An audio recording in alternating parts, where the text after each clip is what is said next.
Crypto currency से होने वाली कमाई पर अब 30% टैक्स देना होगा। इसके अलावा क्रिप्टो करेंसी से ट्रांजैक्शन करने पर 1% का TDS भी लगेगा। वित्त मंत्री निर्मला सीतारमण ने अपने 2022 के बजट भाषण में इसकी जानकारी दी। सवाल यह है कि क्रिप्टो करेंसी पर टैक्स कैसे लगेगा, TDS किस प्रकार काटा जाएगा। आइए इसे आसान भाषा में विस्तार से समझने की कोशिश करते हैं।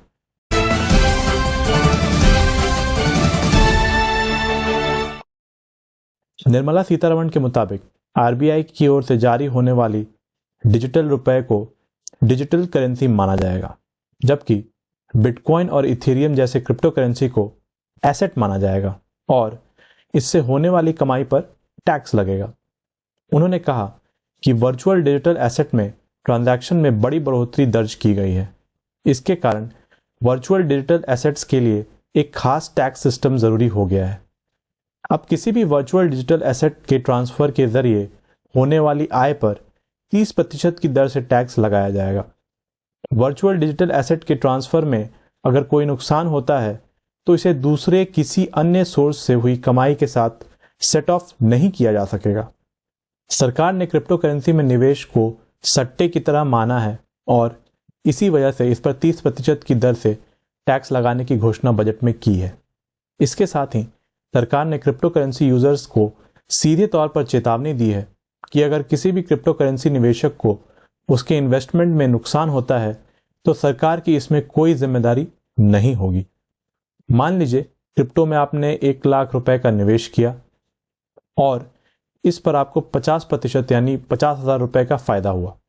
सरकार ने क्रिप्टो में हुई आमदनी पर 30% टैक्स लगाया है। ऐसे में आपको 50,000 रुपए पर 30% यानी कि 15,000 रुपए टैक्स देना पड़ेगा। इसी के साथ क्रिप्टो करेंसी गिफ्ट करने पर भी टैक्स लगेगा। इसे हम ऐसे समझते हैं, अमित ने महेश को 1 लाख रुपए क्रिप्टो करेंसी गिफ्ट में दी। सरकार ने क्रिप्टो करेंसी पर 30% टैक्स लगाया है। ऐसे में महेश को 1 लाख रुपए के क्रिप्टो करेंसी पर 30% टैक्स सरकार को देना होगा, यानी उसे 30,000 रुपए सरकार को टैक्स देना होगा। अब हम समझते हैं कि क्रिप्टो करेंसी के ट्रांजैक्शन पर TDS कैसे लगेगा। क्रिप्टो करेंसी के हर ट्रांजैक्शन पर सरकार ने 1% TDS लगाने की बात कही है। सरकार पहले ही क्रिप्टो करेंसी के माध्यम से टेरर फंडिंग की चिंता जता चुकी है। RBI का भी मानना है कि इससे वित्तीय स्थिरता बढ़ेगी। ऐसे में सरकार TDS के माध्यम से क्रिप्टो करेंसी पर नजर रखना चाहती है। TDS का मतलब है tax deducted at source. TDS income tax का ही एक हिस्सा है। IT से TDS ज्यादा होने पर रिफंड क्लेम किया जा सकता है। IT से TDS कम होने पर एडवांस टैक्स या सेल्फ असेसमेंट देना होता है। यह बता दें कि reserve bank of India crypto currency के खिलाफ है। वह प्राइवेट क्रिप्टो करेंसी को ग्राहकों की सुरक्षा के लिए खतरा मानता है। इसमें भारी उतार चढ़ाव के कारण धोखाधड़ी खतरा बन सकता है। देश की माइक्रो इकोनॉमिक्स और वित्तीय स्थिरता के लिए भी यह खतरा है।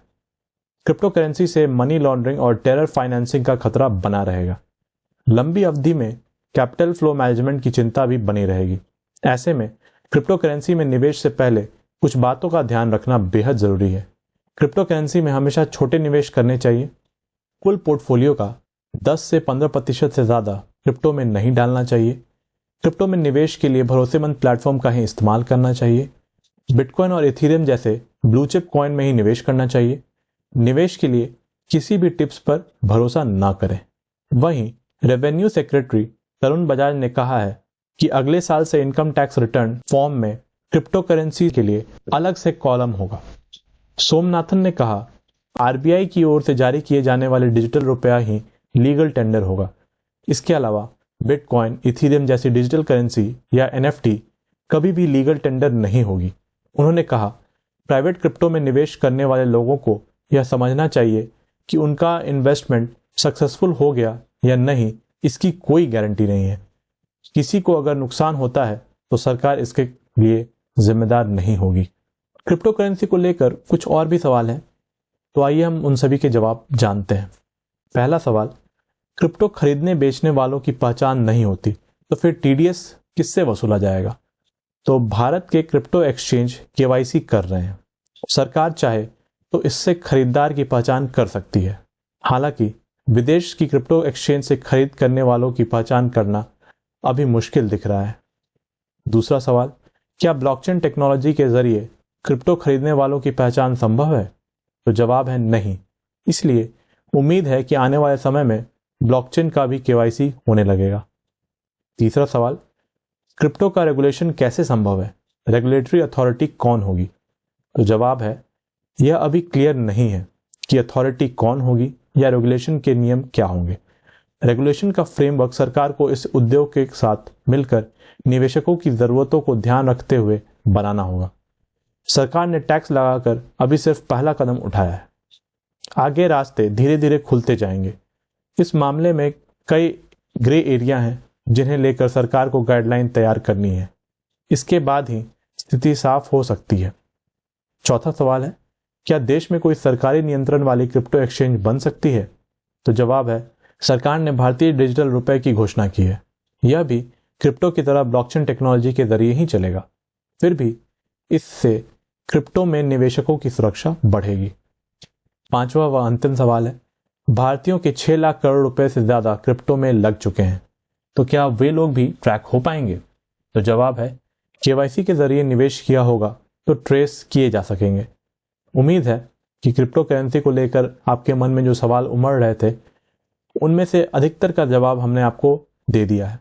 यदि अब भी कोई सवाल आपके मन में है तो हमसे साझा करें, हम अगले वीडियो में उसका जवाब देने का प्रयास करेंगे। आज की इस न्यूज़ में बस इतना ही। अगर आपको ये वीडियो पसंद आया हो तो प्लीज़ इसे लाइक कर दें और हमारे चैनल को सब्सक्राइब करें। तो मिलते हैं अगली वीडियो में, तब तक के लिए धन्यवाद।